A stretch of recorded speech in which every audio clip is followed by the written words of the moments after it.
They are the monsters of the Midway. Welcome to 105 Sports, and today I'll be counting down the top 10 Chicago Bears of all time. Before we begin, some honorable mentions go out to Devin Hester, William Perry, and father of the NFL, George Halas.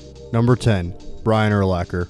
Taken in the first round of the 2000 NFL Draft, Urlacher was quickly thrust into the limelight, becoming one of the league's premier linebackers after taking home Defensive Rookie of the Year when he recorded over 100 tackles and 8 sacks. This was followed by an All-Pro performance in 2001, where he forced 5 turnovers and recorded 90 tackles. In 2005, Urlacher was awarded Defensive Player of the Year for leading the league's top defense and giving up the fewest points and recording the most turnovers, while leading the Bears with over 120 tackles and reaching the playoffs for the first time in 5 seasons. In 2006, Urlacher led the Bears with a 13-3 record and their first Super Bowl appearance in 20 years, but were defeated by Payton Manning in the league's top offense. Urlacher played his entire career in Chicago and retired as the Bears' all-time leader in tackles and was inducted into the Pro Football Hall of Fame in 2018. Number 9, Richard Dent.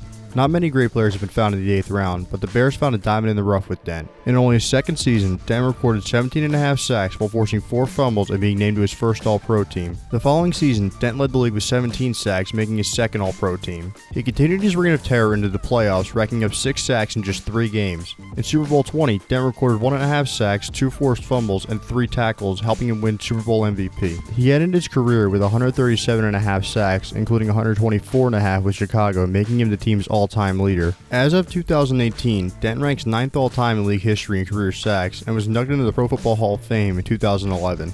Number 8, Red Grange. After starting in Illinois as a 3-time All-American, the man known as the Galloping Ghost was convinced to play for Chicago by head coach George Halas despite the league's struggles at the time. His abilities quickly gained the league a whole new following, and during his first game on Thanksgiving Day of 1925, 36,000 fans showed up to watch the Bears play their inner-city rival, the Chicago Cardinals. Though the game ended in a scoreless tie, it proved the sheer drawing power of the Ghost. In 1926, Grange and the Bears drew a crowd of 65,000 to the Polo Grounds in New York as they defeated the Giants 19-7. Though Grange tried and failed to start his own league in 1927, he continued to be a massive draw, increasing the popularity of professional football. Due to an injury sustained in 1928, Grange's rushing abilities became greatly reduced, forcing him to become a two-way player during the second half of his career. Grange was named as an All-Pro in 1930 and 1931. The following 2 seasons, he helped the Bears win their second and third championships, making the game-clinching tackle in the latter. He was inducted into the Pro Football Hall of Fame in 1963 as part of the inaugural class. Number 7, Mike Singletary. Known for his unmatched intensity, Singletary managed to slide to the second round of the 1981 draft, which seemed to motivate him. He was a student of the game and meticulously studied offenses, quarterbacking Buddy Ryan's famous 46 defense. In 1985, Singletary managed to win his first Defensive Player of the Year award, following his 109 tackles, 3 sacks, and 10 passes defense, while leading the league's top defense to Super Bowl 20. In the Bears' lone Super Bowl victory, Singletary recovered 2 fumbles and helped hold Patriots running back Craig James to just 7 total rushing yards. Singletary went on to win his second Defensive Player of the Year award in 1988 after leading the Bears to the top overall seed in the NFC. Singletary was an 8-time All-Pro and a 10-time Pro Bowler and was inducted into the Pro Football Hall of Fame in 1998. Following his playing career, he became a coach, eventually taking the top job in San Francisco in 2009, but his intensity failed to resonate with today's players and he was fired following the 2010 season. Number 6, Sid Luckman. Greatest quarterback in team history, Luckman, like many great signal callers at the time, was part of the game's transition into more of a passing-based offense. After coach George Halas changed the Ivy Leaguer style to that of a pocket passer, Luckman took the league by storm, leading the Bears to a championship in only his second season, destroying the Redskins in the final game to the score of 73-0. In 1943, Luckman ascended to heights never reached before, as he set league records in both passing yards and touchdowns in a single season. Luckman also became the first player to pass for 7 touchdowns in a single game that season, picking apart the New York Giants defense. In the championship game of that year, Luckman threw for 5 touchdown passes and 286 yards, once again beating up on the Redskins secondary. After all these accomplishments, it's fitting that Luckman took home league MVP. He went on to lead the league in passing yards and touchdowns 2 more times in 1945 and 46, winning his 4th and final championship in the latter. The Columbia grad was inducted into the Pro Football Hall of Fame in 1965. Number 5, Bronco Nagurski. This Canadian-born bruiser was the perfect thunder to Red Grange's lightning, forcing nearly an entire army of players to bring him down. While his stats never quite jumped off the page, he did manage to lead the league in touchdowns in 1932 and helped the Bears take home the best record and a championship to boot. In the first ever NFL championship game in 1933, Nagurski passed for 2 touchdowns and a tight 23-21 victory over the New York Giants. In 1943, with several players fighting overseas in World War II, Nagurski returned to the Bears at the age of 35, helping them win one final championship and even scoring a touchdown during the game. His number 3 has been retired by the Bears, and he was named as a charter member of the Pro Football Hall of Fame along with his battery mate Red Grange in 1963. Number 4, Gale Sayers.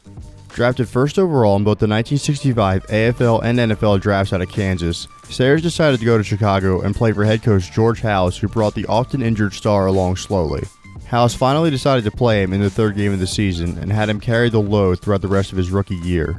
During his first game, Sayers scored a pair of touchdowns in the Bears' Week 3 loss to the Packers. The next week, Sayers not only found the end zone on an 80-yard touchdown reception, but even passed for a score in the Bears' first win of that year. Later that season, Sayers had perhaps the greatest performance of his career and one of the greatest in NFL history. Against the 49ers, Sayers not only caught another 80-yard touchdown pass, but ran in 4 more, and on top of those 5, Sayers found the end zone on an 85-yard punt return, giving him a record-tying 6 touchdowns on the day and 336 total yards. Sayers completed his first season leading the league with 22 touchdowns and winning Rookie of the Year. Into his third season, Sayers was well on his way to gaining over 1,000 yards, but was hit with the first of several knee injuries. While he did return in 1969 to lead the league in rushing yards and win Comeback Player of the Year, the injury bug continued to bite Sayers, and he was only able to play 4 games in his final 2 seasons. In 1977, Sayers became the youngest player to be inducted into the Pro Football Hall of Fame at the age of 34, a record he still holds today. Number 3, Mike Ditka. The ultimate football guy, Ditka was one of the greatest tight ends of his time, proving that not only could a tight end be a hard hitter and a strong blocker, but could also be a threat in the passing game as well. In 1964, Ditka made 75 receptions, giving him the most of any tight end of the 14-game era, and at the end of his career, his 427 receptions were the second most all-time. Each of his 5 All-Pro seasons were with the Bears, and he was inducted into the Pro Football Hall of Fame in 1988. Following his playing career, Ditka was brought on as the special teams coordinator of the Dallas Cowboys by the legendary Tom Landry. After 9 years in Dallas, Ditka took the head coaching job of his former team, and along with defensive genius Buddy Ryan, turned the Bears into a powerhouse, boasting one of the greatest defenses in NFL history. In 1985, he took the 15-1 Bears to Super Bowl 20, where they defeated the New England Patriots in convincing fashion, giving the team its only Super Bowl title. Ditka has become the beloved figure of football lore, and is known for bringing the old-school Hard Knocks identity of the NFL's formative years to the modern era. Number 2, Dick Butkus. One of the most feared tacklers in NFL history, Butkus had the honor of playing for his hometown team, and in his first ever game he assumed his role as the team's premier defensive stopper by recording a total of 11 tackles. By the end of his rookie season, Butkus led the team with 5 interceptions and 7 fumble recoveries on the way to his first of 8 All-Pro nods. In 1970, Butkus took home his second straight NFL Defensive Player of the Year award after recording 132 tackles, 3 interceptions, and 2 fumble recoveries. At the time of his retirement, Butkus was the league's all-time leader in fumble recoveries with 27, and he was inducted into the Pro Football Hall of Fame in 1979. The only blemish against him is the lack of success his teams had around him, having a below 500 record for his career. While this is slightly troubling, it shouldn't take away from what Butkus meant to the league as a whole as one of the greatest enforcers ever. Number 1, Walter Payton.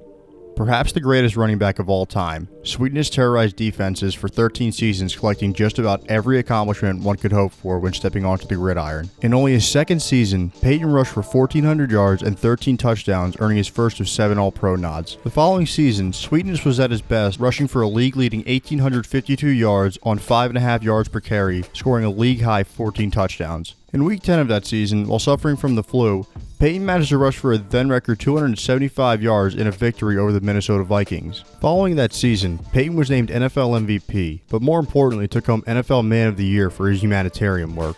In 1985, Payton rushed for 1,551 yards and 9 touchdowns, leading the Bears to a 15-1 record and a victory in Super Bowl 20. For this impressive season, Payton was named to his 8th Pro Bowl and 7th first-team All-Pro. He ran for at least 1,300 yards 9 times and retired as the league's all-time rushing leader, and he was inducted into the Pro Football Hall of Fame in 1993. Unfortunately, Payton passed away in 1999 at the age of 45 after losing his battle with cancer, and in his final months he became a huge advocate for organ donation. Following his death, the NFL renamed the Man of the Year award after Payton, and it continues to be given to the great humanitarians of the NFL in his memory. An all-around fantastic player and an even better person, Walter Payton is the greatest Chicago Bear of all time.